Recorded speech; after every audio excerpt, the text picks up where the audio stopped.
Hello बच्चों, तो कैसे हैं आप सब लोग। यार मैं उम्मीद करता हूँ आप बहुत ही ज़्यादा बेहतरीन होंगे। और बच्चों, जो आपकी पढ़ाई है वो सुपर से ऊपर लेवल की चल रही होगी। तो बेटा, एक और शानदार जानदार रैपिड रिवीजन लेक्चर में मैं कुशल प्रताप सिंह आपका स्वागत करता हूँ। तो बेटा, जैसा कि आपको पता है, हम आपको क्या रिवाइज कराने वाले हैं आज। Excretory product and there elimination. जैसा कि आपने थंबनेल भी देख लिया है, ठीक है बेटा। तो आज हम इसका रिवाइज करेंगे बेटा, लेक्चर 5। तो आप, आई होप आपको याद होगा बेटा, हमने लेक्चर 5 के अंदर आपको काउंटर करंट मैकेनिज्म के बारे में पढ़ाया था। तो हम वो जो है आज आपका रिवाइज कराने वाले हैं। और मैं आपको रिवाइज तो करा ही रहा हूँ बच्चों, इसके साथ साथ मैं ये उम्मीद करता हूँ कि आप खुद ब खुद भी चीजें रिवाइज कर रहे होंगे। अगर देखो आप खुद से रिवाइज नहीं करोगे ना, तो बेटा कोई फायदा है नहीं एक्चुअल में, ठीक है। अब देखो, तो बेटा काउंटर करंट मैकेनिज्म क्या होता है। तो बेटा, अब आप इसके शब्द को समझो। काउंटर करंट मैकेनिज्म यानी काउंटर करंट। काउंटर का मतलब होता है अपोजिट, करंट का मतलब होता है फ्लो। यानी कि यहाँ जो है आप लिक्विड्स का बेटा क्या देखोगे, अपोजिट फ्लो देखोगे। अब बेटा यहाँ पर आपको पता है दो चीजें फ्लो कर रही हैं, एक आपका ब्लड, एक आपका बेटा फिल्ट्रेट, ठीक है। फिल्ट्रेट आपका फ्लो कर रहा है किसके अंदर बेटा, नेफ्रॉन में। और जो आपका ब्लड है वो किस में आपका फ्लो कर रहा है, पेरिट्यूबुलर कैपिलरीज, वासा रेक्टा, इनके अंदर आपका ब्लड फ्लो कर रहा है। तो देखो होता क्या है बेटा, जो आपके मैमल्स होते हैं उनके पास एक स्पेशल एबिलिटी है। क्या एबिलिटी है, कंसंट्रेटेड यूरिन फॉर्म करने की। कंसंट्रेटेड यूरिन का मतलब क्या है, यानी कि बेटा एक ऐसा यूरिन जिसके अंदर बहुत कम मात्रा में आपका क्या है बेटा, वाटर प्रेजेंट है, ठीक है। इसी को कहते हैं कंसंट्रेटेड यूरिन। और यूरिन को हटा दो, कंसंट्रेटेड का मतलब ये होता है बेटा सॉल्वेंट बहुत ही ज्यादा कम है, ठीक है। डाइल्यूटेड का मतलब होता है सॉल्वेंट बहुत ही ज्यादा है, ठीक है। अब बेटा देखो, अभी जो कंसंट्रेटेड यूरिन जो ह्यूमंस प्रोड्यूस करते हैं, मैमल्स, ये बेटा क्यों कर पाते हैं, क्यों, क्योंकि इनके पास होता है बेटा काउंटर करंट मैकेनिज्म। अब बेटा इस काउंटर करंट मैकेनिज्म को कराने में देखो कौन मदद करता है, आपके लूप ऑफ हेनले और वासा रेक्टा बहुत ही ज्यादा इंपॉर्टेंट रोल प्ले करते हैं। क्यों, क्योंकि बेटा लूप ऑफ हेनले में आपका फ्लो करता है आपका फिल्ट्रेट, और वासा रेक्टा में फ्लो करता है बेटा ब्लड। और फ्लो करता है बेटा ये अपोजिट डायरेक्शन में, ठीक है, जैसा कि मैंने आपको लेक्चर में पढ़ाया था। और बेटा ये काउंटर करंट पता है क्यों पॉसिबल हो पाता है, क्योंकि लूप ऑफ हेनले और वासा रेक्टा बहुत ही पास है एक दूसरे के, क्लोज प्रॉक्सिमिटी में बेटा प्रेजेंट है। दूर दूर होते तो ये नहीं हो पाता। तो आपको समझ में आ गया, लूप ऑफ हेनले और वासा रेक्टा बेटा इसके अंदर बहुत ही ज्यादा मेजर रोल प्ले करते हैं। और इसके अलावा वो काउंटर करंट इसलिए परफॉर्म कर पा रहे हैं, क्यों, क्योंकि वो बेटा क्लोज प्रॉक्सिमिटी में है, ठीक है। ये जो कंसंट्रेटेड यूरिन बन पा रहा है, क्यों बन पा रहा है, क्योंकि ये दोनों एक दूसरे के काफी ज्यादा पास हैं, ठीक है। अब आप आगे देखिए, अब बात आती है कि बेटा जो काउंटर करंट होता है किस किस के बीच में आपका प्रेजेंट है, यानी कि अपोजिट फ्लो। आपको पता है बेटा, एक तो आप जानते हो बेटा लूप ऑफ हेनले की दो लिम्ब होती हैं, असेंडिंग लिम्ब और आपकी डिसेंडिंग लूप ऑफ हेनले। इसके अलावा वासा रेक्टा भी तो बेटा इसी लूप ऑफ हेनले के अराउंड यू शेप्ड स्ट्रक्चर बनाता है, इसी को तो आप वासा रेक्टा कहते हो। तो बेटा उसकी भी तो दो लिम्ब है, असेंडिंग लूप ऑफ हेनले और डिसेंडिंग लूप ऑफ हेनले, ठीक है। तो आपको देखो अपोजिट फ्लो किस किस के बीच में देखने को मिलेगा, ascending and descending loop of Henley के बीच में। यानी कि लूप ऑफ हेनले की देखो दोनों, एक तरफ है बेटा आपकी असेंडिंग वाली, एक तरफ है डिसेंडिंग वाली।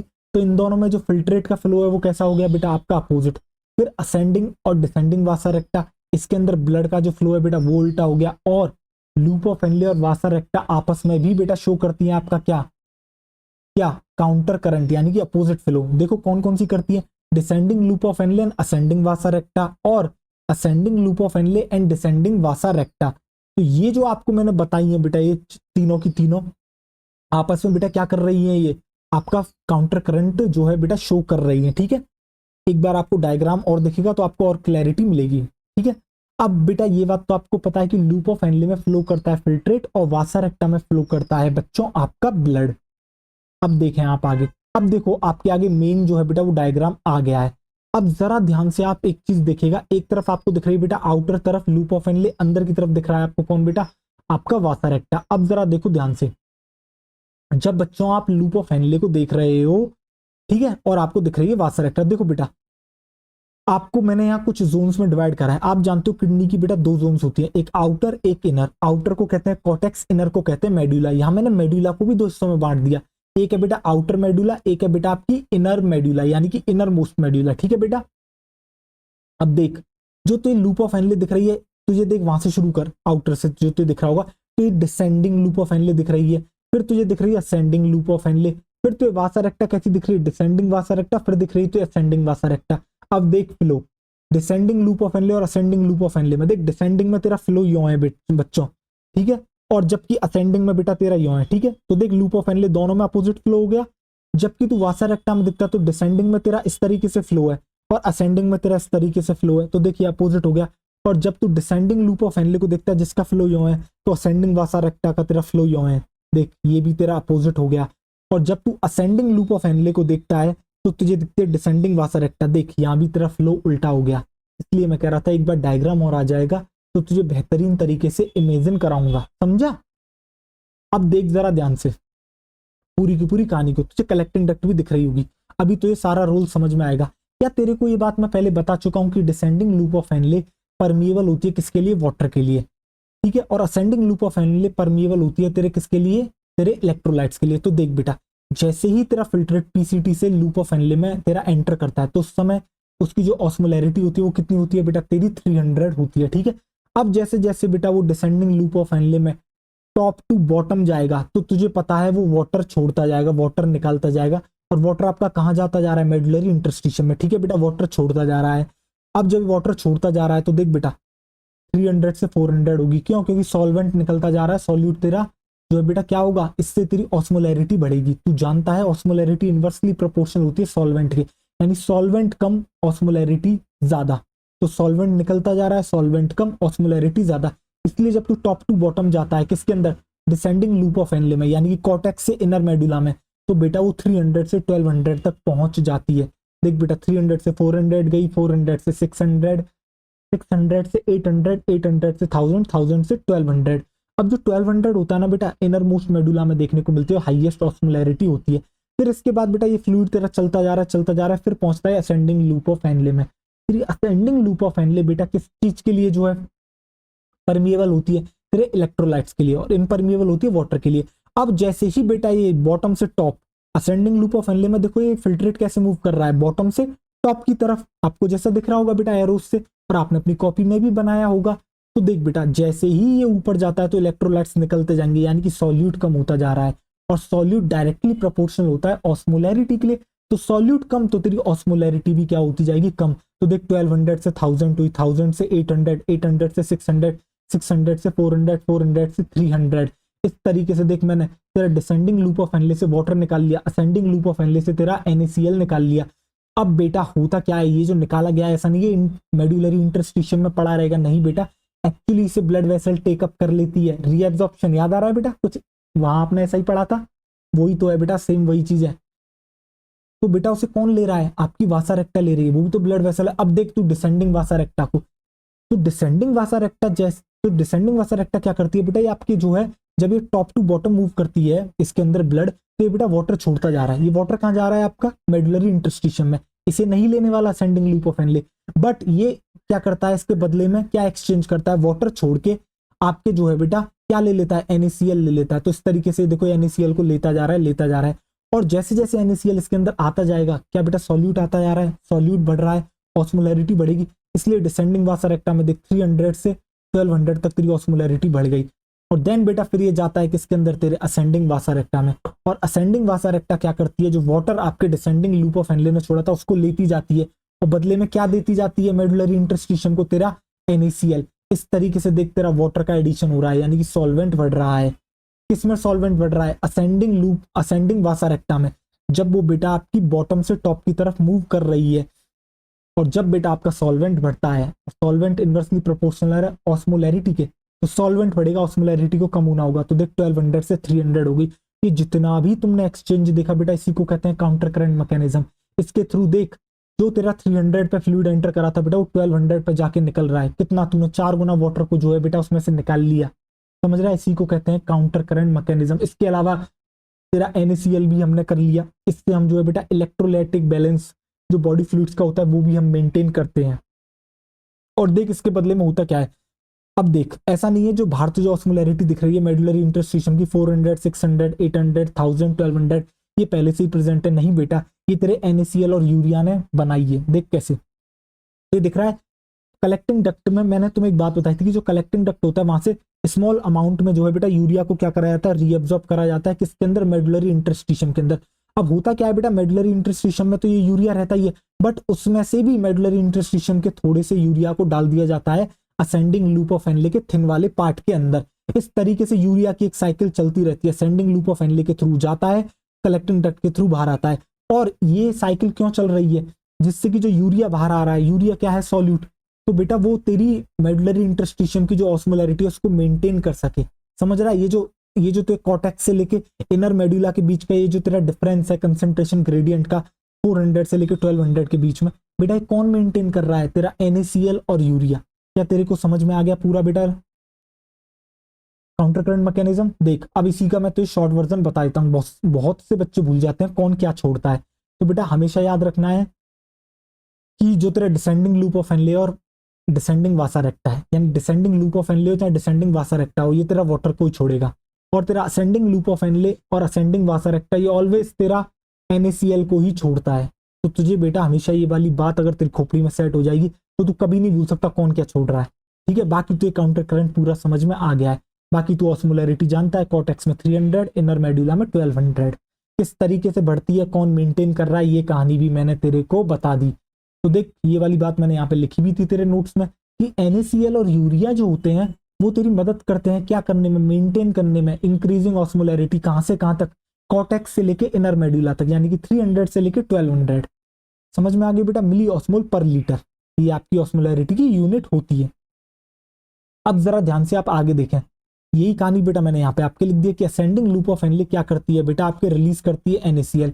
ये NaCl एंटर करता है डिसेंडिंग वासा रेक्टा में, ठीक है, और बाद में असेंडिंग वासा रेक्टा इसी NaCl को किसको वापस कर देती है बेटा, मेडुलरी इंटरस्टिशियम को। तो एट द एंड देख हमने तेरे फिल्ट्रेट से लेके मेडुलरी इंटरस्टिशियम में तेरा NaCl को डाल दिया, ठीक है। जबकि देख यूरिया को, देख यूरिया क्या कर रहा है, यूरिया स्मॉल अमाउंट में बेटा तेरे एंटर करता है thin ascending loop of Henle में, ठीक है। और बाद में जब एक कलेक्टिंग डक्ट में पहुंच जाता है तो यही कलेक्टिंग डक्ट यूरिया को छोड़ देती है कहां बेटा, तेरे मेडुलरी इंटरस्टिशियम में। तो देख तेरी एक यूरिया की साइकिल चल रही है, समझ रहा है, thin ascending loop of Henle से एंटर करा, कलेक्टिंग डक्ट से एग्जिट लिया, देख रहा है इस साइकिल को। पर ऐसा नहीं है जितना लिया वो पूरा चल रहा है, नहीं बेटा कुछ अमाउंट आपका पड़ा हुआ है कहां पर, मेडुलरी इंटरस्टिशियम में। आपको समझ में आ गई कहानी पूरी, बेहतरीन तरीके से समझ में आ गई होगी बच्चों, ठीक है।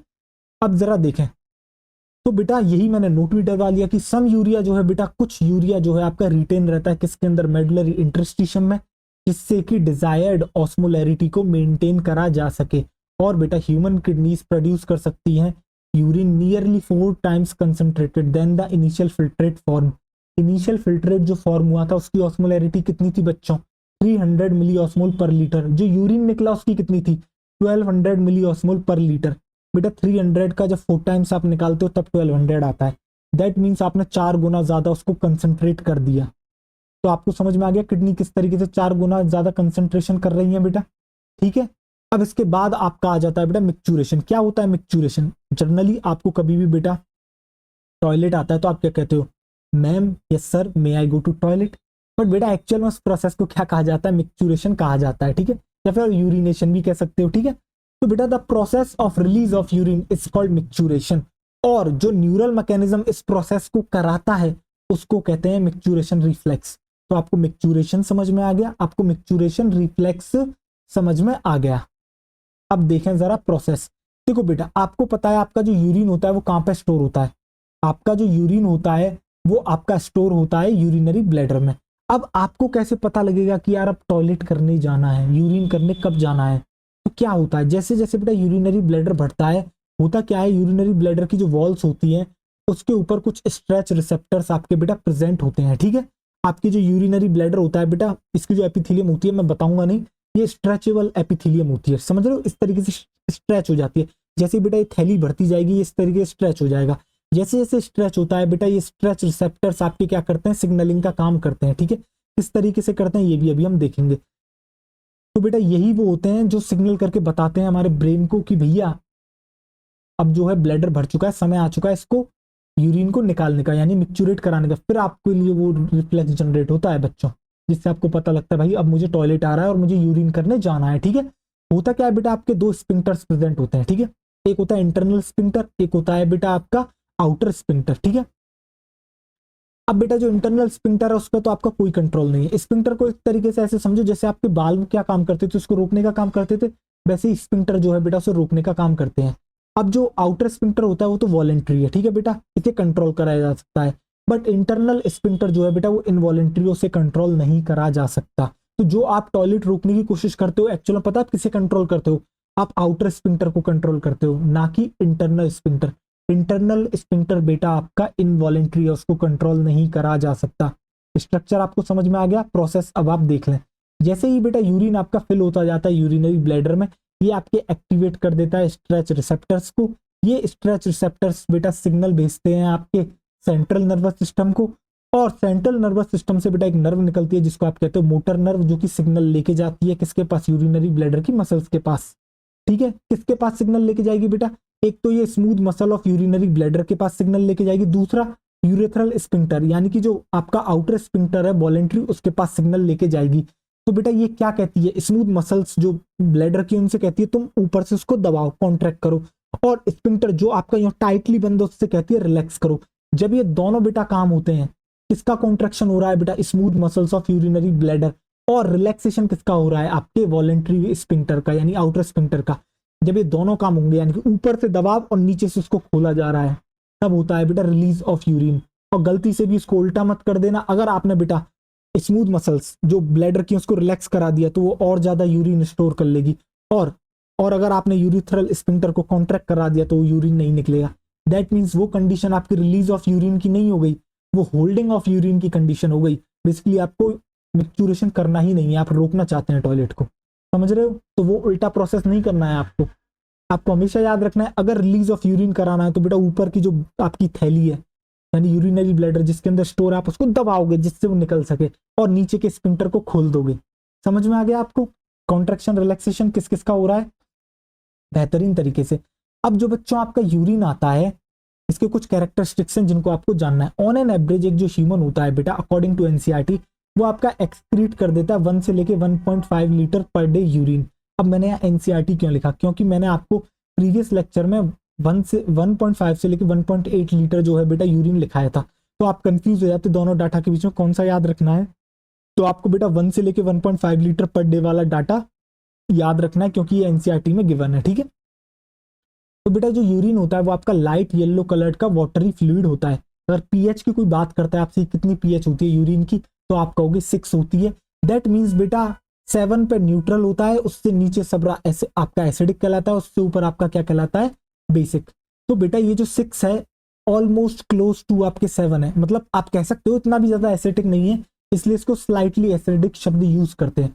इसकी एक अलग ही स्मेल होती है यानी कैरेक्टरिस्टिक ऑर्डर। इसके अलावा ऑन एन एवरेज एक जो ह्यूमन होता है बेटा लगभग 25 से 30 ग्राम यूरिया को क्या करता है, एक्सक्रीट करता है। और आपने देखा होगा कभी जब बेटा कुछ बीमारियों के सैंपल्स के लिए आपका डॉक्टर क्या कहता है कि बीमारियों की जांच के लिए बेटा डॉक्टर कहता है कि आप इसके अंदर एक यूरिन टेस्ट करा लो, तो बेटा एनालिसिस ऑफ यूरिन से जो एनालिसिस होता है बेटा यूरिन का, वो आपका क्लिनिकल डायग्नोसिस में काफी ज्यादा हेल्प करता है, ठीक है। काफी बार देखा होगा डॉक्टर आपसे कहता है ना कि आप जो है एक बार अपना यूरिन टेस्ट करा लें, ठीक है। अब देखो बेटा एक आपकी बीमारी होती है जिसको कहते हैं बेटा डायबिटीज मेलाइटस, जिसे आम भाषा में कहा जाता है भैया इसको शुगर हो गई है, ठीक है बेटा। क्या होती है शुगर, यानी कि जब जब बेटा आपके यूरिन के अंदर ग्लूकोज देखने को मिले, कीटोन बॉडीज देखने को मिले, इसी को कहते हैं बेटा क्या, डायबिटीज मेलाइटस। अगर किसी के यूरिन में बेटा जो है ग्लूकोज मिल जाए, कीटोन बॉडीज मिल रही हैं, दैट मीन्स उसको डायबिटीज मेलाइटस हो चुकी है। एक हमने डायबिटीज इंसिपिडस पढ़ी थी बेटा, यानी कि एक झूठी डायबिटीज, ये असली डायबिटीज है। और बेटा जो ग्लूकोज की प्रेजेंस होती है यूरिन में उसके लिए टर्म दी जाती है जिसको कहते हो ग्लाइकोज यूरिया, और जो कीटोन बॉडीज की प्रेजेंस होती है यूरिन में उसके लिए एक टर्म दी जाती है कीटोन यूरिया। यानी कि ग्लाइकोज यूरिया और कीटोन यूरिया जब कंडीशंस देखने को मिल गई हैं आपको, समझ जाना उस बंदे को आपके क्या हो चुकी है, डायबिटीज हो चुकी है, ठीक है। अब होता क्या है जरा समझने की कोशिश करते हैं, होती क्या है डायबिटीज। तो बेटा आपको पता है जो पेनक्रियाज है आपका, पेनक्रियाज एक हार्मोन रिलीज करती है जिसका नाम है बेटा इंसुलिन। अब ये इंसुलिन क्या करता है, ये जो शुगर है, शुगर मतलब क्या बेटा, ग्लूकोज, ये क्या करता है बेटा, ये जो ग्लूकोज आपके ब्लड स्ट्रीम में प्रेजेंट है इसको पहुंचा देता है सेल्स के पास, और उनसे कहता है भैया तुम इसे इस्तेमाल करो एनर्जी प्रोडक्शन के लिए, ठीक है। आपको पता है बेटा ग्लूकोज को तोड़ के ही हम एनर्जी बना रहे हैं, और ये जो बेटा ब्लड स्ट्रीम से लेके सेल्स को देने वाली ये जो कहानी होती है इसको कहा जाता है सेलुलर अपटेक। तो बेसिकली इन शॉर्ट आप ये कह सकते हो कि ग्लूकोज का सेलुलर अपटेक कराता है कौन? आपका इंसुलिन। ठीक है, ये आपका फंक्शन होता है इंसुलिन का। अब सपोज करो कि जो इंसुलिन है बेटा वो किसी वजह से जो है आपका ज्यादा प्रोड्यूस नहीं हो रहा, या फिर आपकी जो सेल्स हैं जो इंसुलिन के कहने पर आपका सेलुलर अपटेक करती थी, अब उन्होंने वो काम करने से मना कर दिया, यानी कि सेल रेजिस्टेंट हो चुकी हैं किसके लिए? इंसुलिन के लिए। जब ये कहानी हो जाएंगी बेटा तब क्या होगा?